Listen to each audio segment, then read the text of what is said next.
శ్రీకాకుళం జిల్లా పలాస సమీపంలోని కాశీబుగ్గ వెంకటేశ్వర స్వామి ఆలయంలో జరిగిన తొక్కిసలాట దేశవ్యాప్తంగా చర్చనీయాంశంగా మారింది. కార్తీక ఏకాదశి పర్వదినాన విషాదం నింపిన ఈ ఆలయం వెనుక ఓ ఆసక్తికర రహస్యం దాగి ఉందట. లక్షలాది భక్తుల మనసు గెలుచుకున్న ఈ ఆలయం ఓ భక్తుడి తీవ్ర నిరాశ నుంచి ఉద్భవించిందట.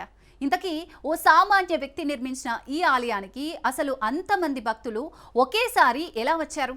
ఒక ఆలయానికి ఒకే రోజు రావడం వెనుక ఏదైనా కుట్రకోణం ఉందా? ఎవరైనా ఇది కావాలని చేయించారా?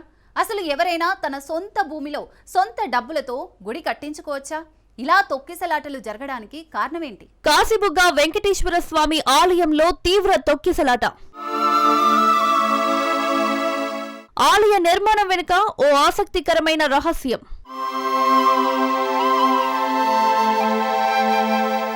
దుర్ఘటనలో ఎవరిది పాపం, ఎందుకీ శాపం? కాశీబుగ్గలోని వెంకటేశ్వర స్వామి ఆలయంలో ప్రమాదం జరిగింది. కార్తీక మాసం ఏకాదశి రోజున వెంకన్నను దర్శించుకోవడానికి వెళ్లిన భక్తుల్లో తొక్కిసలాట జరిగింది. ఈ ప్రమాదంలో 9 మంది చనిపోగా మరో 5గురికి సీరియస్ గా ఉంది. చాలా మంది గాయాలతో ఆస్పత్రిలో చికిత్స పొందుతున్నారు. వారానికి సుమారు 1500 నుంచి 2000 మంది భక్తులు మాత్రమే వచ్చే ఈ ఆలయంలో ఒకే రోజు ఏకంగా 25,000 మంది వరకు భక్తులు వచ్చినట్లు తెలుస్తోంది. అందుకే తొక్కిసలాట జరిగిందని ప్రత్యక్ష సాక్షులు చెబుతున్నారు.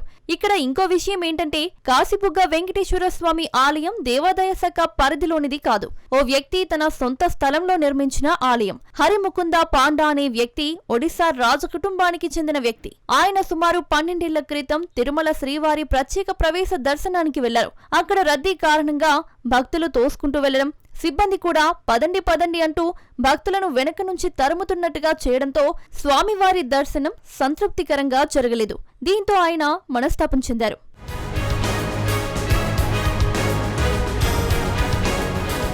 తానే సొంతంగా తిరుమల శ్రీవారి ఆలయం తరహాలో ఒక గుడి కట్టించి స్వామి దర్శనం రోజూ చేసుకోవాలని అనుకున్నారు. తనకు ఉన్న కొబ్బరి తోటలో 12 ఎకరాల స్థలాన్ని కేటాయించారు. ఆయన తల్లి స్వతహాగా వాస్తు పండితురాలు కావడంతో ఏ విగ్రహం ఎక్కడ పెట్టాలి, ఏ శిలలతో విగ్రహాలు చేయించాలనే విషయాల్లో ఆమె సాయం చేశారు. తన సొంత డబ్బులతో సుమారు 10 కోట్లు ఖర్చు చేసి ఆలయాన్ని నిర్మించారు. అయితే కాశీబుగ్గ ఆలయం దేవాదాయ శాఖ పరిధిలో లేదని ఓ ప్రైవేటు వ్యక్తి కట్టించుకున్నాడని తెలిసిన తర్వాత చాలా మందిలో ఒక అనుమానం వస్తుంది. ఎవరైనా తన సొంత భూమిలో సొంత డబ్బులతో గుడి కట్టించుకోవచ్చా? దీనికి చట్టాలేమైనా ఉన్నాయా? ఉంటే అవి ఏంటనే సందేహాలున్నాయి. ఒక వ్యక్తి తన వ్యక్తిగత సొంత స్థలంలో మతపరమైన నిర్మాణాలను కట్టుకోవచ్చు. రాజ్యాంగంలోని ఆర్టికల్ 25, ఆర్టికల్ 26 దీనికి సంబంధించి రక్షణ కల్పిస్తుంది. దీనికి సంబంధించి గతంలో పలు కోర్టు తీర్పులు కూడా ఉన్నాయి. అలహాబాద్ హైకోర్టు కూడా ఇలా ఓ వ్యక్తి తన సొంత స్థలంలో సొంత డబ్బుతో మతపరమైన నిర్మాణాలు కట్టుకోవచ్చని చెప్పింది. అయితే అది ప్రజలకు ఇబ్బంది కలిగించకూడదు, ఇతరుల ఆరోగ్యానికి, మొరాలిటీకి హాని కలిగించకూడదు, ఇతర మతస్థుల విశ్వాసాలను తూలనాడేలా ఉండకూడదు. హిందూ ధర్మంలో భాగమైన పుష్కరాలు, కుంభమేళాలు, పుణ్యస్నానాలు ఇలా ఒకటేంటి, ఏ కార్యక్రమంలో పాల్గొంటున్నా సురక్షితంగా ఇంటికి తిరిగొస్తామనే గ్యారంటీ లేకుండా పోతుంది. ఆ స్థాయిలో దేశంలో రోజువారీగా తొక్కిసలాట ఘటనలు పెరిగిపోతున్నాయి. రాష్ట్రంలో ఎక్కడ ఎప్పుడు ఏం జరిగినా అక్కడికి వచ్చిన వ్యక్తులదో నిర్వాహకులదో తప్పని ఒక ముద్ర వేస్తున్నాం. మన రాష్ట్రంలోనే కాదు, పక్క రాష్ట్రాల్లో జరిగిన తొక్కిసలాట ఘటనల్లోనూ అక్కడికి వచ్చిన సెలబ్రిటీలది, రాష్ట్ర ప్రభుత్వాలది తప్పు అని చెప్తున్నాం. కానీ మన ఆలోచన ఏమైంది? కాశీబుగ్గ వెంకటేశ్వర స్వామి ఆలయం ఏమీ పురాతన ఆలయం కాదు. ఈ ఏడాది మే నెలలోనే ఆలయంలో దర్శనాలు ప్రారంభమయ్యాయి.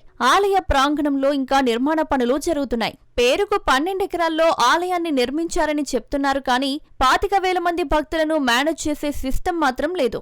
పైగా ఆలయం ఫస్ట్ ఫ్లోర్లో ఉండటంతో మెట్లెక్కి వెళ్లాలి. ఆ మెట్ల పక్కన ఏర్పాటు చేసిన రైలింగ్ టెంపరరీగా పెట్టింది కావడంతో భక్తుల తోపులాటకు అది కాస్త విరిగిపోయింది.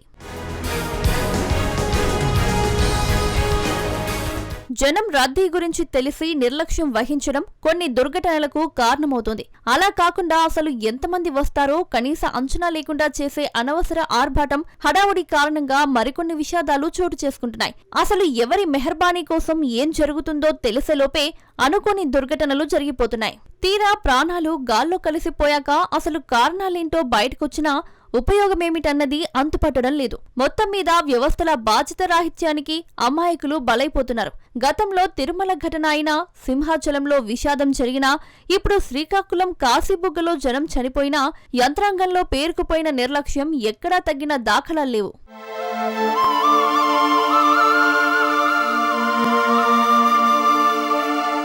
పుష్కరాలకు, కుంభమేళాలకు, పుణ్య స్నానాలకు, పండగ రోజు గుళ్లకు వెళ్లి జనం చచ్చిపోవడం అనేది దేశంలో సాధారణ విషయంలా మారింది. పండగ రోజు గుడికి వెళ్లడం, పుణ్య స్నానాలు చేయడం, పుష్కరాలకు వెళ్లడం విస్తృత హిందూ ధర్మంలో భాగంగా ఉన్నా ఈ దేశంలో కాదని, వద్దని ఎలా చెప్పగలం? కానీ దేశంలో వరుసగా జరుగుతున్న సంఘటనలు మన వ్యవస్థలో లోపాలను వెక్కిరిస్తున్నాయి. అయితే ఇక్కడ కాశీబుగ్గ ఘటన ప్రైవేట్ కార్యక్రమం అని చెప్పి సర్కార్ చేతులు దులిపేసుకుంటోంది. అలాగే తమకు సమాచారం లేదని పోలీసులు కూడా చేతులెత్తేశారు. నిజంగానే కాశీబుగ్గలో అధికారులకు సమాచారం లేకపోవచ్చు. కానీ గత కొన్ని రోజులుగా సోషల్ మీడియాలో నిర్వాహకులు చేస్తున్న ప్రచారం వారి దృష్టికి రాకుండా ఉంటుందా? స్థానికంగా ఉండే అధికారుల్లో ఏ ఒక్కరు బాధ్యత తీసుకున్నా ఇంత విషాదం జరిగేది కాదు కదా అనే వాదన బలంగా వినిపిస్తోంది. ఈ దేశంలో హైందవ సంస్కృతి వేల ఏళ్లుగా కొనసాగుతుంది. ప్రభుత్వాలకు, యంత్రాంగానికి భక్తుల ధోరణి బాగా తెలుసు.